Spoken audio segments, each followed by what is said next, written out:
Hello students, welcome to visual और आज की इस वीडियो में पढ़ने वाले हैं अलंकार के बारे में। कुछ इंपॉर्टेंट अलंकार जो कि बार बार प्रीवियस ईयर के एग्जामों में आपसे पूछा गया है और आगे आने वाले एग्जामों में पूछे जाने की संभावना सबसे ज़्यादा है। उन सभी अलंकारों पर आज हम इस वीडियो के अंदर डिस्कस करने वाले हैं। तो पहला हमारा है यमक अलंकार।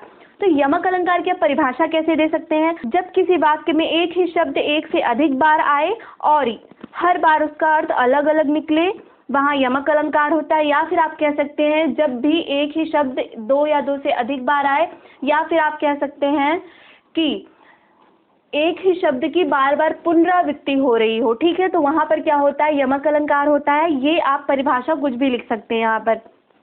उसके बाद आता है एग्जाम्पल। एग्जाम्पल यहाँ पर दिए गए हैं, दो एग्जाम्पल हमने दिया है। तो पहला हमारा है तीन बेर खाती थी, वो तीन बेर खाती है।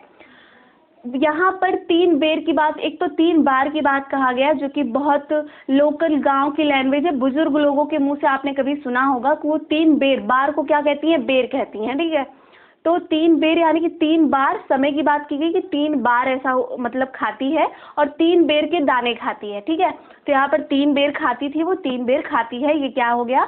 यमक अलंकार का एक अच्छा उदाहरण हो गया। और एक ये है सपना सपना समझकर भूल न जाना। यहाँ पर एक सपना की बात की गई है स्वप्न वाले, और एक सपने की बात की गई है किसी लड़की का नाम, किसी व्यक्ति का नाम। सपना कह रहा है सपना सपना समझकर भूल मत जाना, कि सपना स्वप्न समझकर भूल मत जाना। ठीक है, तो ये रहा हमारा यमक अलंकार का डिफिनेशन और उदाहरण। ठीक है, आगे बढ़ते हैं। तो आगे हमारा है रूपक अलंकार। तो रूपक अलंकार क्या है? तो देखो इसमें क्या बता रहा है कि जिसमें उपमेय और उपमान के बीच में अंतर को समाप्त करके उन्हें एक समान कर दिया जाता है, रूपक अलंकार कहलाता है। पहले आप उपमेय और उपमान को तो समझ लो। उपमेय यानी कि जिसकी तुलना की जा रही है, उपमान यानी कि जिससे तुलना की जा रही है। तो यहाँ पर क्या, तुलना करने वाले की और जिससे हम कर रहे हैं, उन दोनों के बीच का जो अंतर है वो खत्म कर दे रहा है। ठीक है, इसका यही कहने का सेंस है रूपक अलंकार का। ठीक है, तो यहाँ पर है मुख चंद्रमा है। यहाँ पर मुख को चंद्रमा से बताया गया कि मुख क्या है? वो चंद्रमा है। मुख हमारा क्या है? उपमेय है। चंद्रमा क्या है? उपमान है। यहाँ पर देखो तुलना नहीं कर रहा है कि मुख चंद्रमा के समान है, यहाँ कह रहा है मुख चंद्रमा ही है। क्या है? चंद्रमा ही क्या है? उसका मुख है। ठीक, चंद्रमा ही क्या है? मुख है। तो यहाँ पर इन दोनों के बीच की जो अंतर है उसको खत्म कर दिया है। और फिर देखो सेकंड है चरण कमल बंदो हरिराई।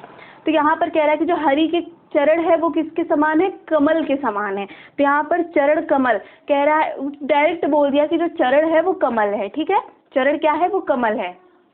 तो कमल को ही क्या चरण बोल दिया गया है यहाँ पर।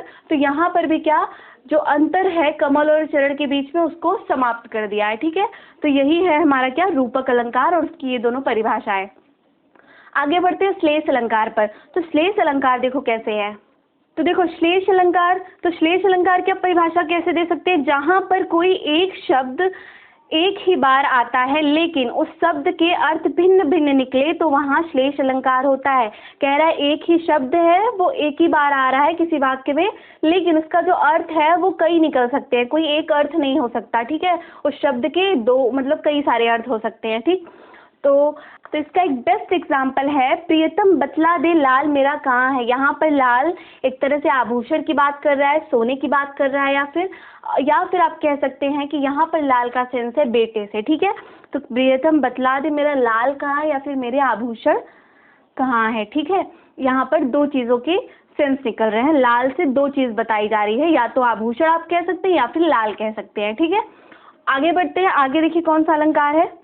आगे हमारा पूछा गया है उत्प्रेक्षा अलंकार। तो यहाँ उत्प्रेक्षा अलंकार की डिफिनेशन आप कैसे दे सकते हैं? कह सकते हैं कि जहाँ उपमेय में उपमान होने की संभावना की जाए, यही हमारा क्या है, उत्प्रेक्षा अलंकार है। तो इसका बेस्ट एग्जांपल है चित्रकूट जनु अचल अहेरी।